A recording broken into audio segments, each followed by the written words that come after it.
those who gonna be watching this later, because I know most of y'all are still asleep. Most of the people that follow me are asleep. Sleep.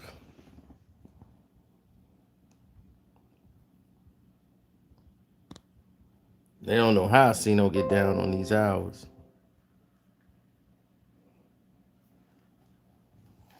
Damn. That's what happened.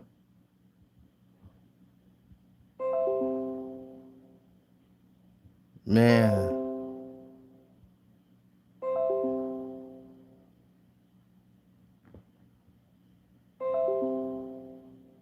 Hey, there we go. I'm going through my alerts that's popping up. Finally, one popped up.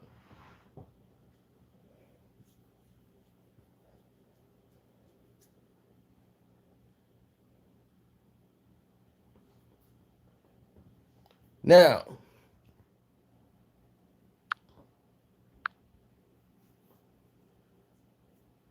the key to finding great real estate. People think the business side of the game is a little different. It has its moments.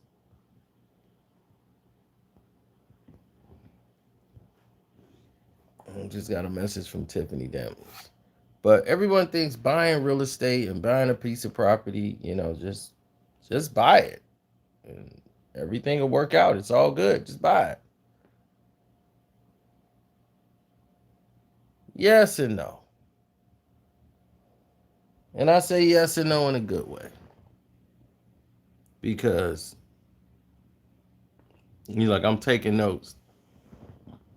I'm saying yes and no because it's all depending on your approach to the situation. When you looking and saying, okay, I need to find out what is good real estate, what is bad real estate. The key is finding the hot spots. Just can't buy property anywhere. People have lost and went bankrupt in real estate because they didn't know what in the world they were doing.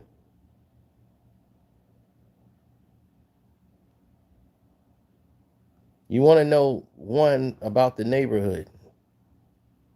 How can buyers identify those neighborhoods that can grow and make the property rise? Those are the hot spots. And me, I would follow basically the system. Study what has developed in the surrounding areas, because that's where basically all your domino effects is going to happen. That's where you're going to get all the activity. Read about the economic development in the area, in all the communities, that you're buying in. Follow the artist community. Artists are known for beautifying the neighborhood, opening cafes and other little local businesses in the towns. So you want to kind of find those things out, because that can enrich a neighborhood that you're buying real estate in.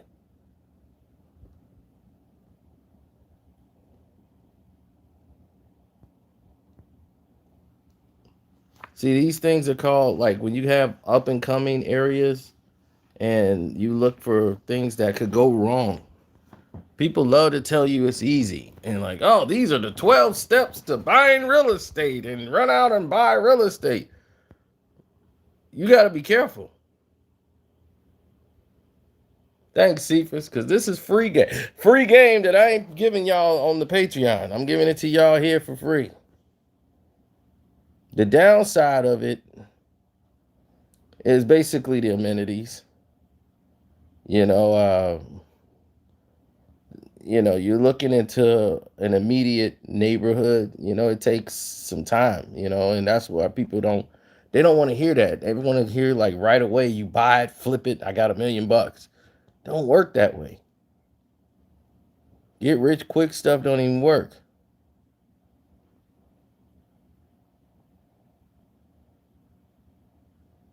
But don't let all this stuff interfere with you from investing. There's full of buyers that miss out on opportunities because they don't They don't see the vision. It happens. Sometimes something that looks like it was going to take off, it don't take off, and it's not your fault or their fault. It's just what it is at that time. So you don't get too distracted with that. So man, I slept all day yesterday. After that 5 hour live stream, dude, I was in a coma. I woke up thinking it was like 5 in the morning. It was like 8 at night. I'm like, it's 8 at night? I didn't know what was going on. Thank God I had made these videos in advance.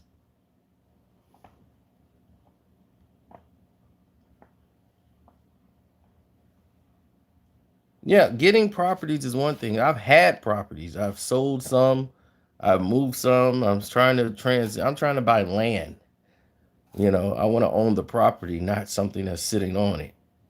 I want to actually own the deed to the land, which I actually have. That's actually doing pretty well for me.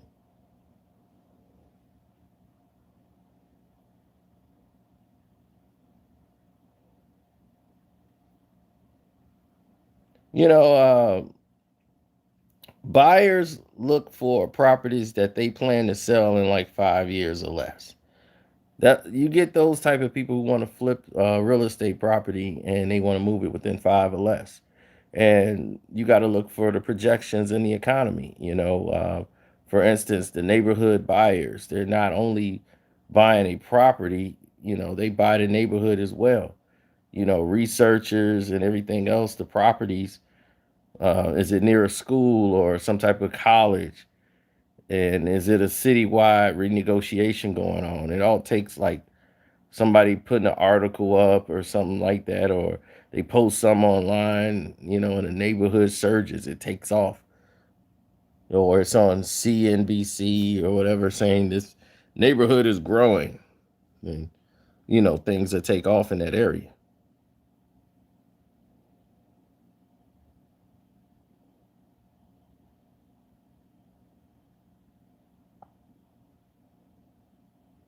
How can buyers maintain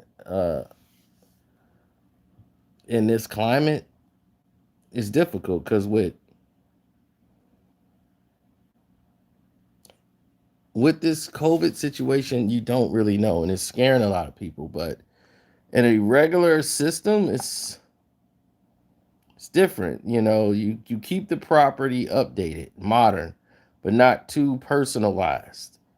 That's what people don't understand. When they modernize a house, you're modernizing it to the times, not to your liking, especially if you're trying to move it. People think they got to make it, we're going to modernize it, so I got to make it look like something I like.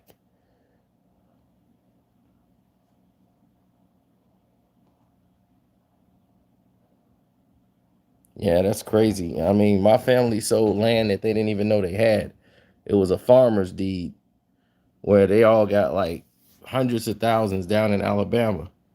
They all got, their family was on a farm. So when they bought the land, all the family members, the relatives that are on that land got money. My grandmother got money. Her sisters all got money because the parents, my great grandmother and all of them were passed away. So they left money to them.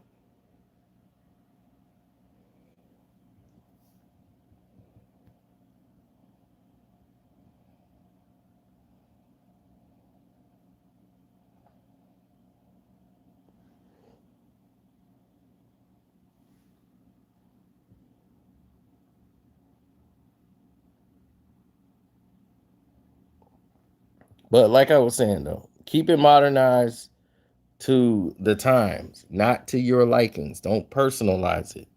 Do not put your personal touch on it. Just make it modernized and update.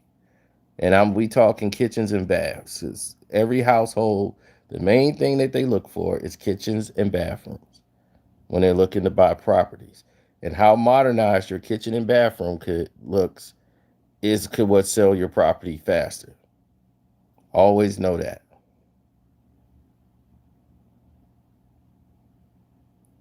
So if you are selling a house, kitchen, baths, oh yeah, and floors. Floors. Kitchen, baths, and floors. That's what sells your house. Your property sells and moves fast by kitchen, bathrooms, floors. That would end all negotiations. That would end everything. Those floors, that kitchen, that bath.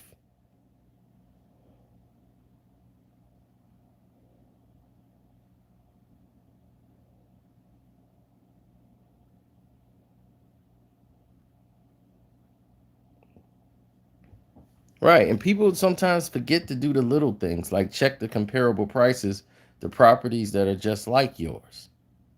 Check those prices out to make sure, everything's on the up and up. You don't want to put all that work in and not get the value. Pay close attention to like all the rates and all these things that are going. Sorry about that, with interest rates.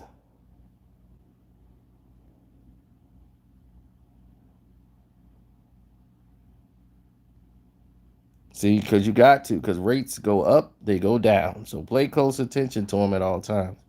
Even during the COVID situation, it's pretty decent right now. The rates are pretty decent, but you want to research the inventory.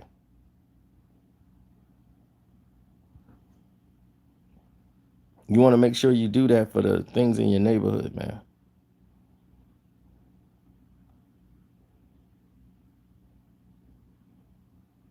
Oh man, dude, there's people making money coming up who wasn't even trying, and that was the thing. I mean, it was people making big money and found, because they found a blooming and prospering neighborhood, and the money just started flowing in. But that's what you got to do, man. You got to take these steps. You got to study, read, then follow. There's 3 steps: study, read, follow. Study what has been developing in your neighborhood. Read about the economy and what's going on about developments overlook. Then follow. Okay? Follow the artist community because they're always doing something, building something. Cafe shops, reading, and cafe shops are huge in prosperous areas. All you got to do is live in an area where it's prospering. I live in a prospering area, so you see the things that work. They keep violence down. They have the internet cafes. They have things to keep kids out of the streets, gang banging and violence. They have activities to do. They have meeting grounds. They go to school functions. There's picnics. There's all kind of things. They have play parks. They have all these things for kids to be preoccupied with so they don't go out and gang bang. They have little summer jobs that they can work, and they live in the area. The job's close by. Everything they need is like 2 minutes from their house. And you look in an area where it's not a prospering area. There's one grocery store probably everywhere else. It's about 4 or 5 liquor stores everywhere. Uh, there's no summer jobs. There's no internet cafes.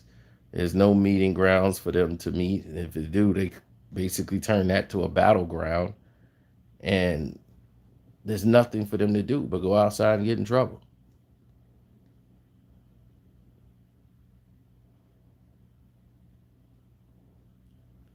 Shalom, my brother. Sincerely, Israel, the house of El.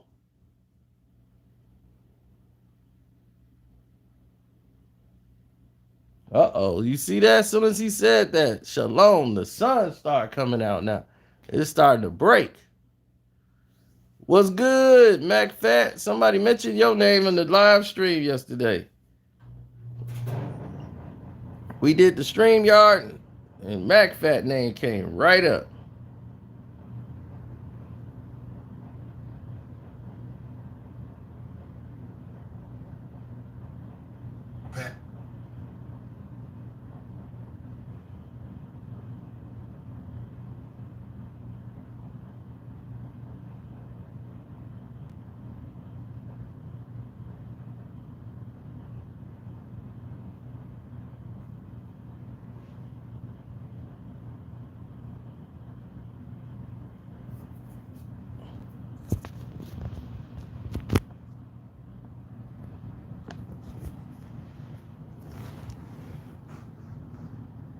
Well, I feel real good, you know.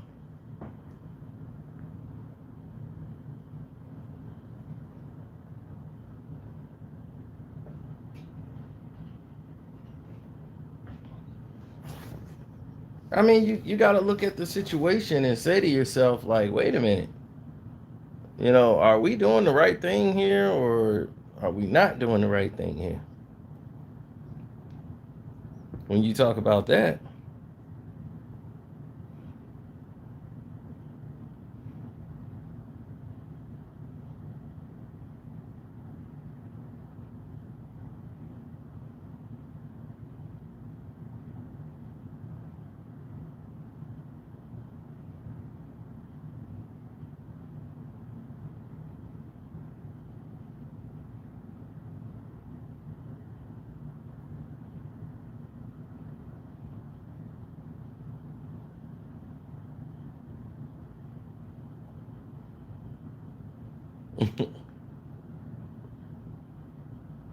oh, he gonna have me go in my books in a minute.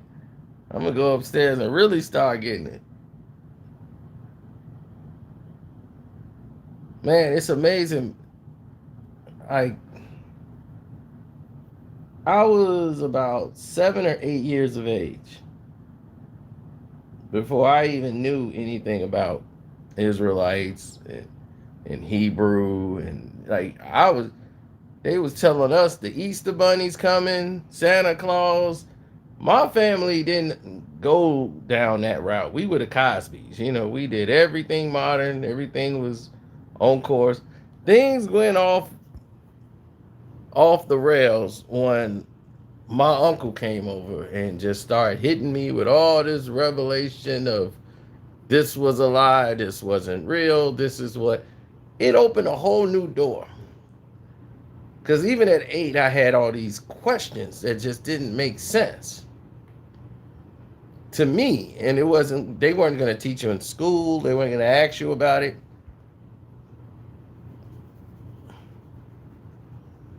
You know, I was looking for the, the Easter Bunny. I'm like, how the Easter Bunny gonna get all the way up here on the 8th floor of the projects? The elevator ain't working. How the Easter Bunny, he finna hop up the steps? Who gonna let him in? Because everybody gonna be asleep.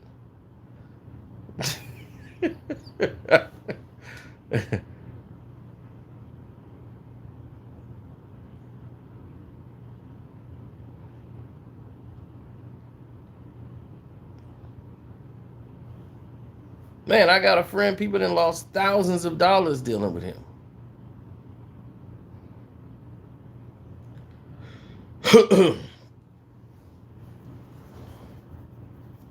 We're living in a definitely a weird time.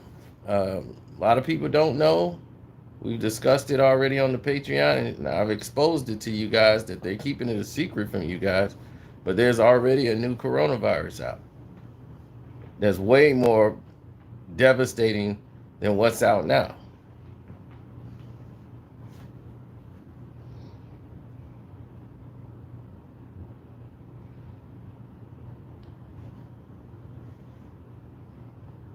The book of Enoch. There's so many other books that were left out of the Bible. The Catholic Bible have the most of them in their Bible, but the Christians cut most of those out. Now, why in the Bible it tells you if you take any words out of the Bible, you shall be removed of the book of life. So why would you be removing books?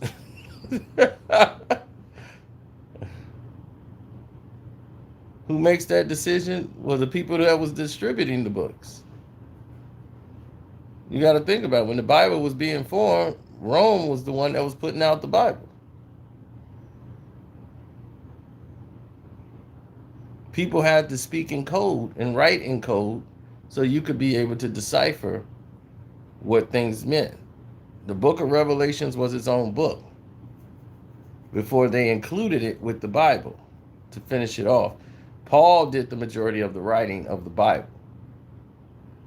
A person who never met Jesus, said Jesus came to him in a vision, or he saw Jesus one time with the original 12 moving by. Jesus had other disciples, but why is he talking to Paul?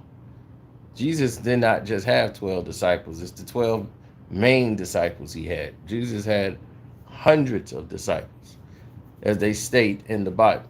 Paul was still not one of them.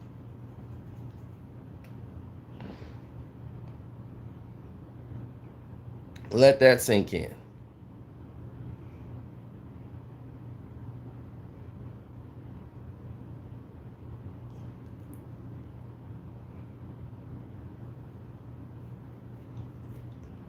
Well, see, that's what you got to do. That's one mistake we make as Israelites. We depend on a book that's flawed, a book that has been tainted. All our knowledge can't come from that book.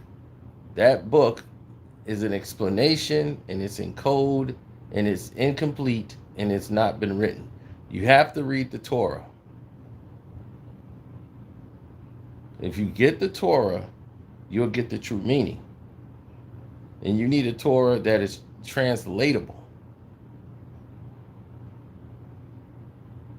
Because it's definitely 100% in Semitic language, which you would say is Hebrew.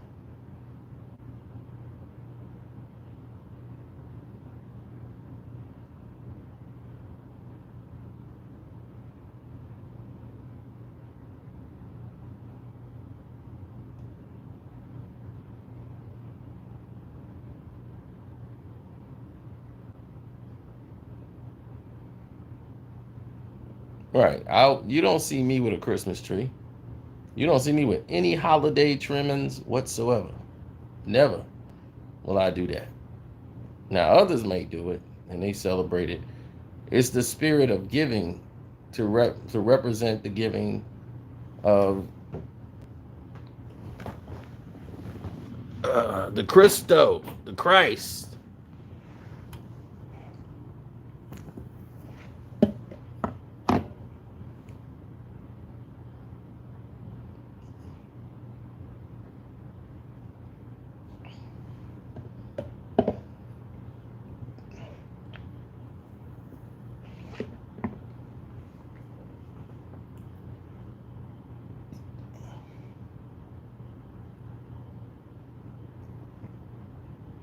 I don't go by movies. Movies are just what they're meant for, entertainment, not education.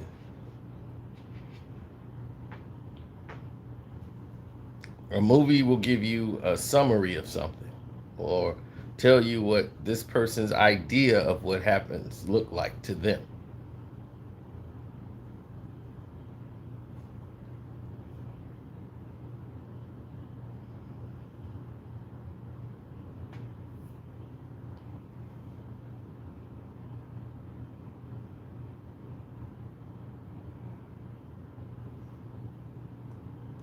Well, I don't need that. I already have it.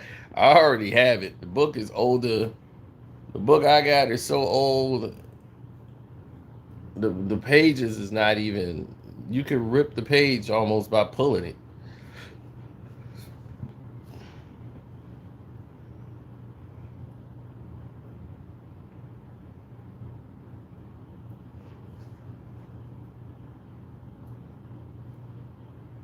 So you find out, and it's good to read those things, but you got to be able to understand modern times and what's been happening since the Bible has been completed. Life has still went on. What that was is just really a history, a notification of what was happening during those times. But what you got to continue to read is what was happening after the Bible. Learn your world history.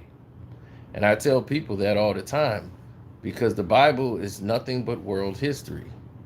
So if you're learning about the history of the world, you see politics was always in play in everything that took place. And you can't take all these things at face value.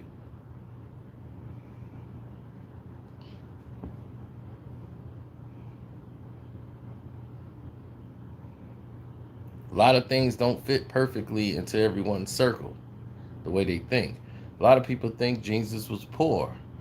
He came up poor, when he was born into a poor family.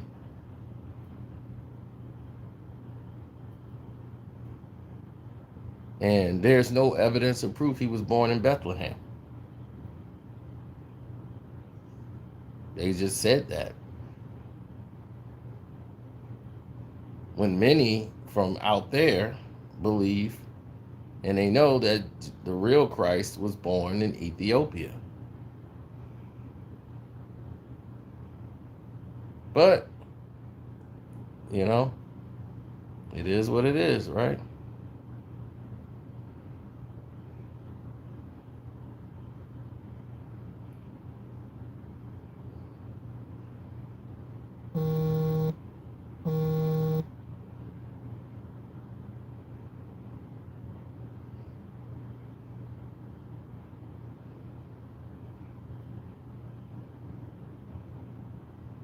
And we just got word that legendary fashion designer Pierre Cardin has died at 98 years old.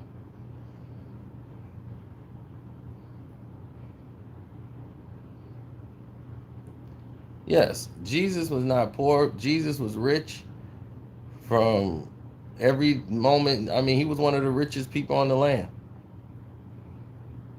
Jesus walked around everywhere with a treasurer, an accountant.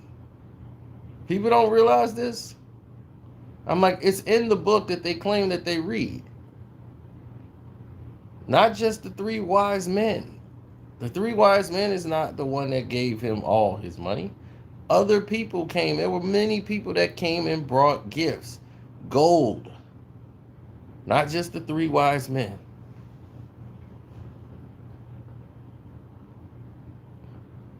Jesus was rich.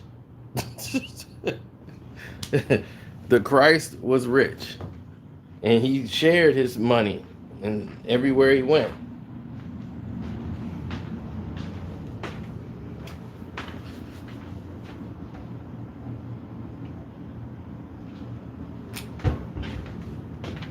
But they had to make changes in order to make the laws obey certain things.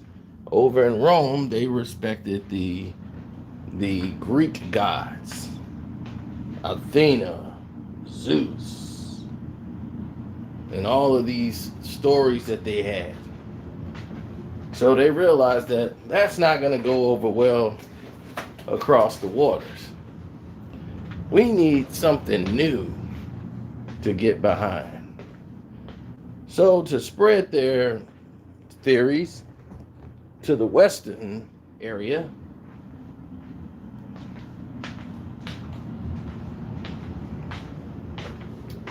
what they decided to do was make some changes. All the wonderful things that the Christ did, let's just change his name. Let's put it under the name of Zeus, the god of all gods. But we don't want them to get confused with Zeus and think we're trying to push our religion on them. Let's change it up. We'll make him Jesus. That means we got your Christian God mixed with our Greek God. Let's make a deal. They cut a deal, and now Zeus is Jesus, which is Jesus. You look at the pictures of them, all the artwork, it's the same picture, same guy doing the same acts. Same hair blowing in the wind, same paintings, same person painting all this stuff.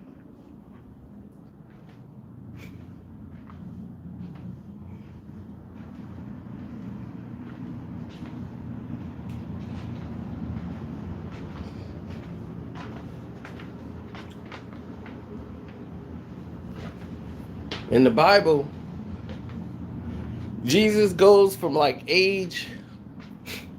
he was like from age 3, then he jumps to like age 33. You're like, wait, whoa, hold, what? What happened here?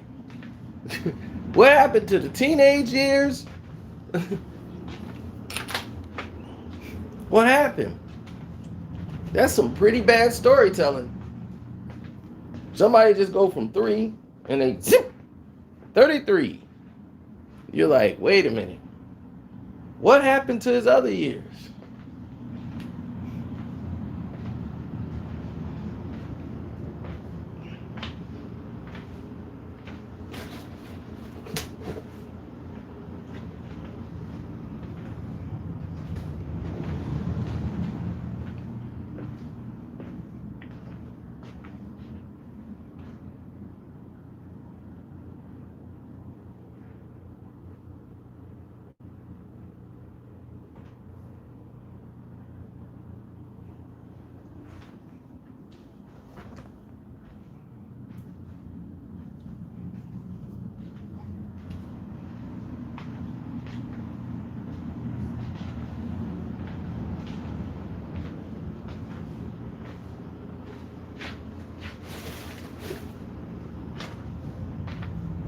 Yeah, he was. His name was. Everyone knows that the Christ name was Yahshua.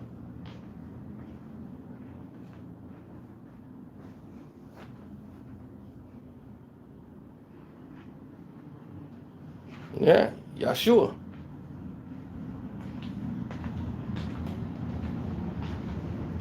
Even in Russia, walls going back to the 1600s, they have the painting of the Christ, of what he looks like, and he's blacker than me. And this is in Russia, on the walls. And you say, well, why wouldn't they take that down? Why wouldn't they change that over there?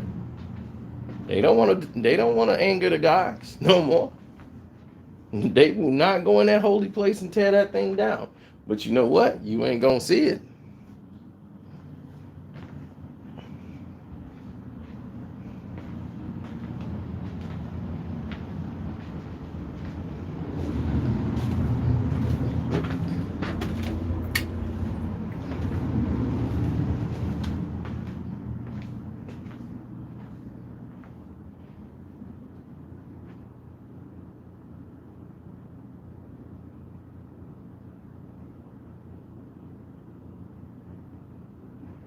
Oh yes, there were many tribes. A lot of ships did not make it, like you saw in Amistad, when they went on trial for taking over the slave ship.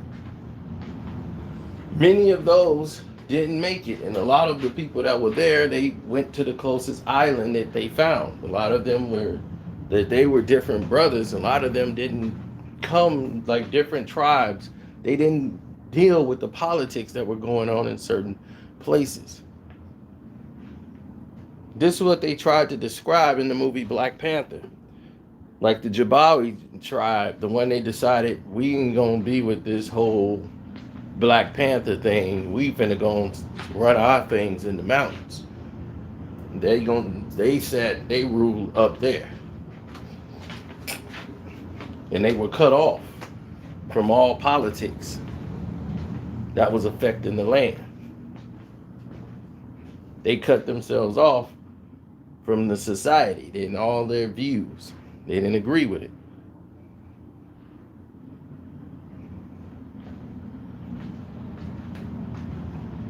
And a lot of those guys were in other islands in different countries. People forget that the earth was all connected at one point, and it all didn't separate at the same time. What you know as the United States of America was connected with other countries that are split up. This place used to be called Atlantis. The place we stand now was not called the United States. It was called Atlantis. The place that they call now.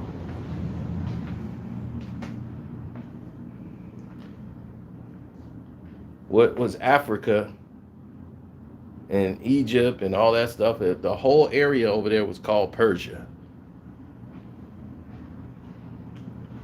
The people that's running the oil now, that's going through all this hell, who's supposed to be our cousins, the Saudis, they conspired with the British to get us out of the way, enslave all the kings, queens, and royal courts, all the people of power that they could take into slavery. when the slave trade started. And then they were put in charge. So they thought.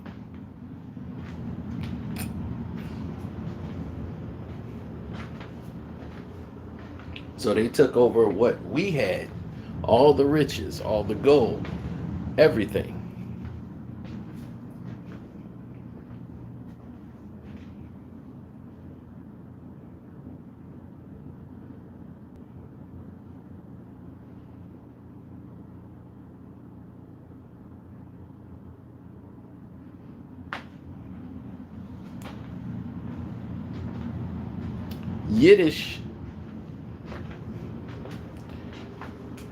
Yiddish is a slang of the Judean language of the Israelites. It's a slang version of it that the Jewish people use. Judean teachings were taken by the Jewish people, and they decided to put their own spin to it and take what they like and leave what they dislike, just like every other religion. And the Jewish people called it Judaism. Ism is a what? An ism is a theory.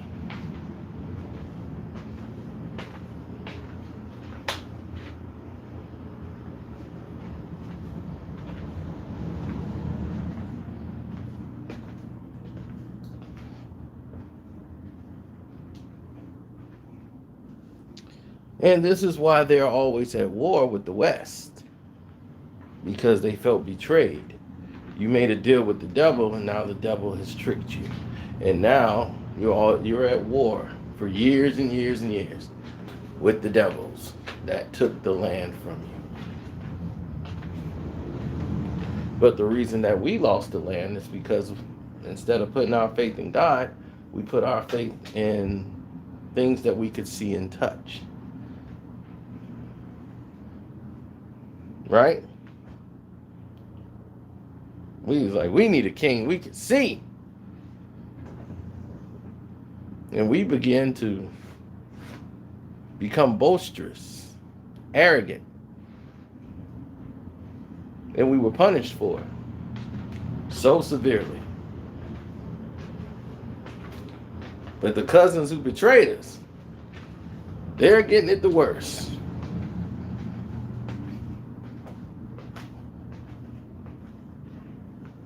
Now, the people that are rich are the ones that's sitting on top of the oil, who's controlling all of those. But their people suffer. So how are you a great leader if your people around you are suffering, but you're rich?